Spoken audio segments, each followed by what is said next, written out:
Il bacio, Auguste Rodin, 1886, marmo, 183,5 cm, Musée National Auguste Rodin, Parigi. Due amanti sono avvinti in un abbraccio infinito. Il senso di forza e vitalità trasmesso da questa monumentale scultura ne ha fatto una delle opere d'arte in assoluto più note. Le morbide forme degli amanti contrastano nettamente con il blocco di marmo appena abbozzato dal quale emergono a simboleggiare la natura terrena della loro unione.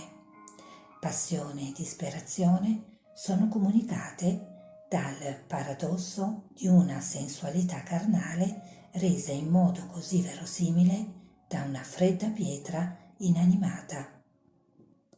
Paradosso interpretato dalla critica come l'impossibilità di unire le anime tramite l'unione dei corpi.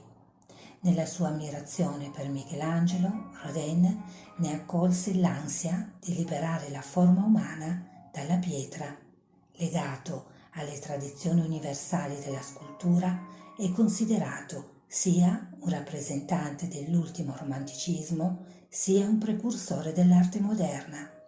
L'energia pulsante e la struttura formale delle sue sculture hanno avuto fortissimo impatto sugli artisti del XX secolo.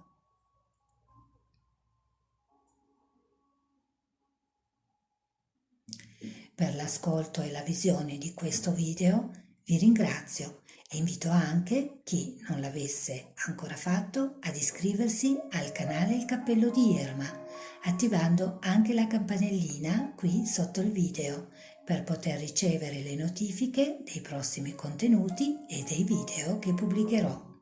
Inoltre, perché è gratuito come il canale, invito anche e sempre a visitare il nostro sito web www.ilcappellodiirma.it. Grazie ancora e arrivederci al prossimo video.